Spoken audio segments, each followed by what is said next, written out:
menulis konten di Instagram, kita harus tahu pembaca kita harus tahu target audiens kita seperti apa, kayak gitu.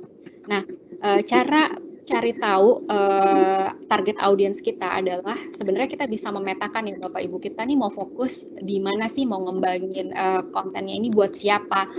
Makanya kita harus tahu dulu produk yang mau kita pasarkan tuh yang seperti apa.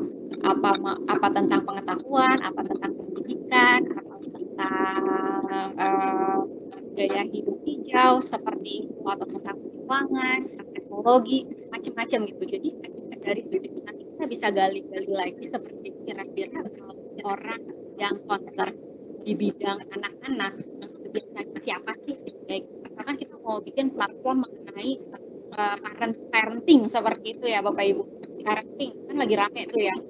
Parenting itu biasanya siapa sih orang yang suka kayak gitu? Biasanya adalah ibu-ibu, kemudian bapak-bapak, kemudian orang individu yang kayak saya yang belum punya anak tapi ingin mempersiapkan diri jadi orang ini seperti itu.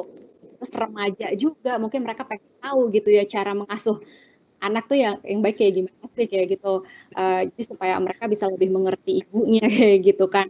Nah, dari situ nanti kita bisa lihat nih ketika kita udah tahu produk kita udah tahu target audiens kita lihat karakteristik mereka. Mereka sukanya konten yang kayak gimana sih gayanya?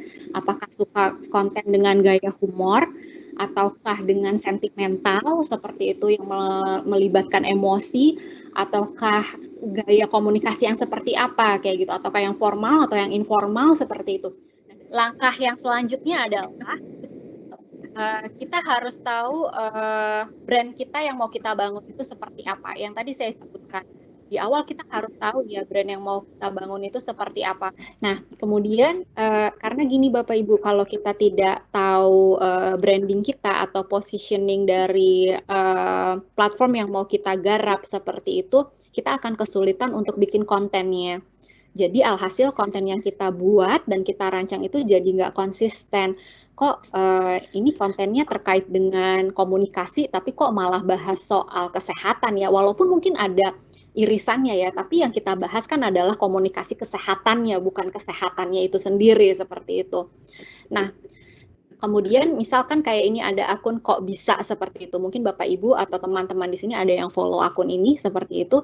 Nah, kok bisa ini dia menampilkan informasi-informasi yang edukatif seperti itu mengenai keilmuan ya. Jadi mengenai sains apapun itu. Jadi ngomongin soal kenapa sih kok banyak orang yang percaya hoax, kemudian kenapa kok bumi bisa bulat, kemudian seberapa dalam palung marijuana seperti itu.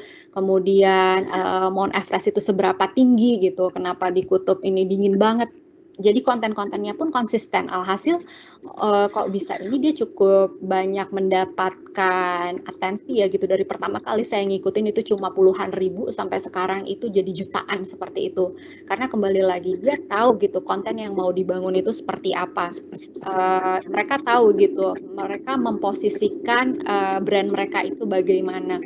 Nah, kemudian ini juga kayak misalkan Universitas Pertamina yang tadi saya bilang, karena kami di core bisnisnya adalah pendidikan seperti itu, maka kembali lagi kita pengen berusaha menjadikan platform ini menjadi platform yang edukatif dan juga informatif yang tentunya sesuai dengan visi misi dari Universitas Pertamina itu sendiri seperti itu. Kemudian tips yang lainnya yang harus diperhatikan adalah kita harus bisa yang namanya menciptakan atau membuat outline. Yang tadi di awal saya bilang, kesalahan bagi pemula penulis konten itu adalah mereka kalau menulis tidak ada outline. Jadi mereka hanya membuat outline itu ya let it flow aja gitu, nggak ada batasan atau dibuat sesuka moodnya aja seperti itu. Padahal konten yang bagus itu adalah ketika kita bisa yang namanya menyusun konten itu dengan sistematis dan bisa disampaikan dengan target audiens kita dan target audiens kita mengerti gitu ya dengan konten yang kita sampaikan. Cara memastikan mereka mengerti dengan konten yang kita sampaikan adalah dari jumlah likes dan juga dari jumlah share dan save di konten tersebut. Nah, cara menulis outline sendiri Bapak Ibu, kita harus menulis seperti ini. Biasanya saya akan minta gitu ya ke tim saya seperti itu, baik di Humas atau di Bisa Basa Basi, kami buat itu di Word seperti itu yang bisa diakses sama satu sama lain, jadi supaya kita saling bisa mengevaluasi dan proofread.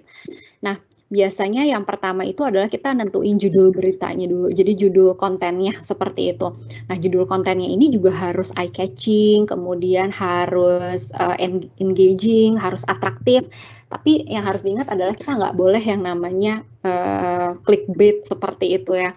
Jadi yang saya ingin tekankan adalah meskipun ini konten di Instagram, meskipun pemerintah belum mengatur gitu ya bagaimana cara meredam hoax dan juga fake news di sosial media, tapi sebenarnya kita bisa loh yang namanya mengurangi hal-hal semacam itu kalau kita bikin platform atau mengelola platform dari suatu organisasi atau perusahaan.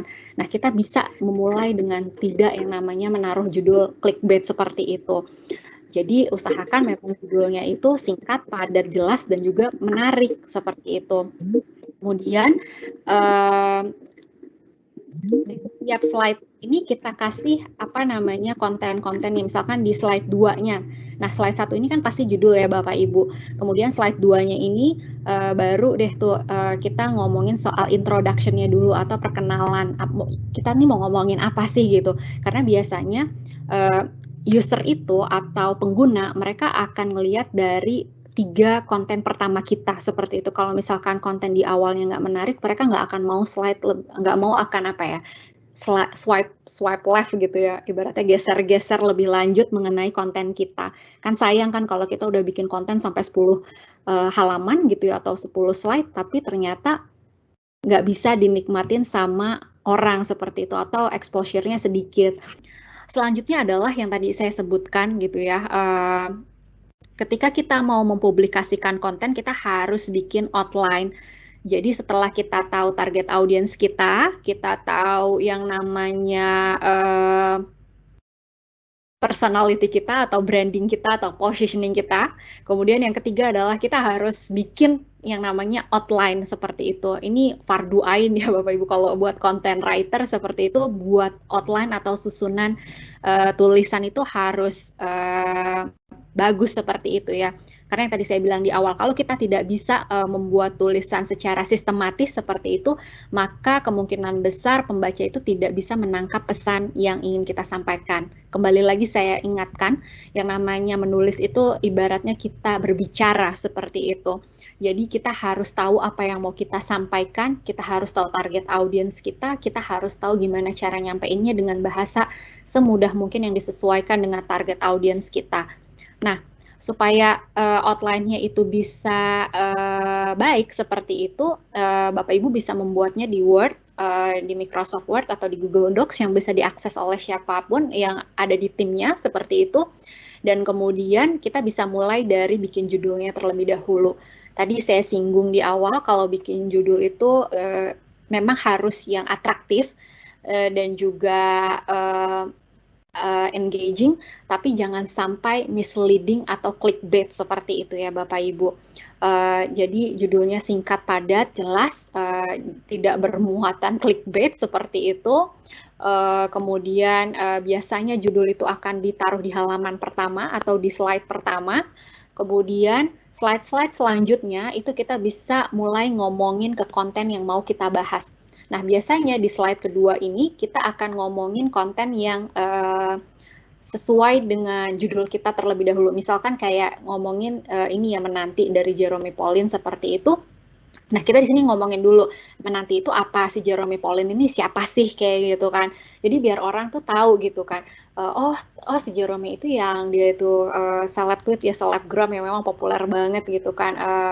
Kemudian dia lulusan kalau nggak salah mahasiswa Jepang dari Universitas Jepang seperti itu dan dia sangat populer gitu.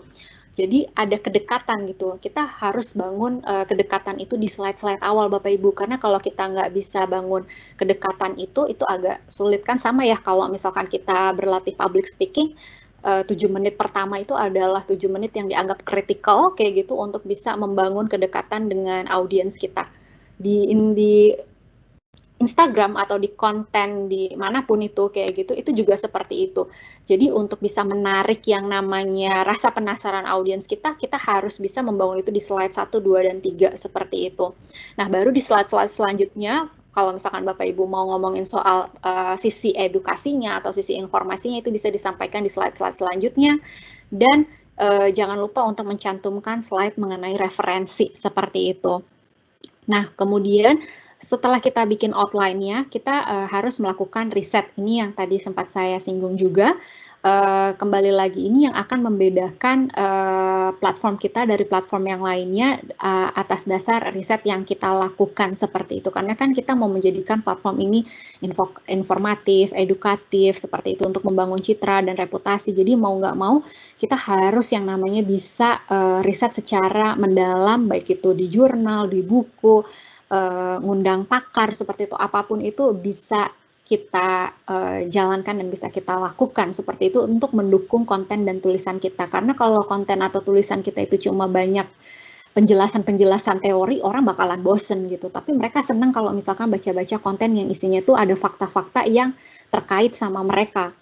Terlebih ada relevansinya ya. Contoh yang tadi saya bilang, kenapa sih kok orang harus belajar bahasa nonverbal, harus bisa memahami bahasa nonverbal? Oh, karena hampir setengah interaksi yang kita lakukan sama orang lain itu pakai bahasa nonverbal. Dan bahasa nonverbal itu lebih mudah dipercaya dibanding bahasa verbal. Benar nggak sih Bapak Ibu? Ketika misalkan kita marah gitu ya sama orang tua kita gitu. Kemudian orang tua kita nanya sama kita, kamu marah ya sama mama? Terus anaknya bilang, enggak kok, enggak marah. Tapi mukanya ketus, nadanya kencang, kemudian tutup pintu gitu, banting pintu, terus jalannya tuh sengaja gitu di kenceng-kencengin gitu biar orang tuanya tuh nyadar kalau si anaknya ini marah.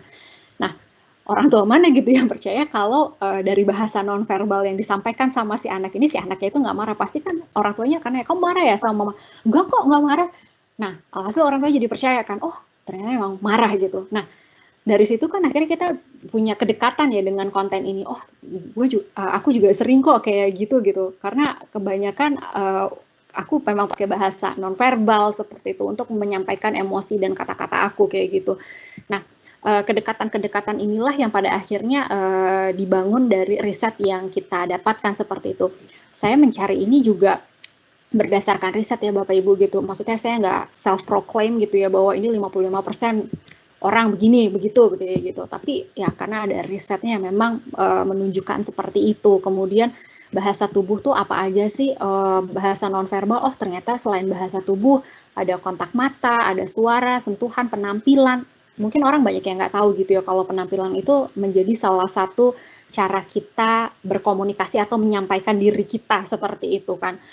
Makanya disebut ada gium atau quote, fashion is a statement kayak gitu, ya itu karena untuk menunjukkan bahwa kita nih penampilan kita adalah bagian dari diri kita. Oh ternyata itu merupakan komunikasi nonverbal ya seperti itu. Nah ternyata untuk mengerti bahasa nonverbal ini ada step by stepnya.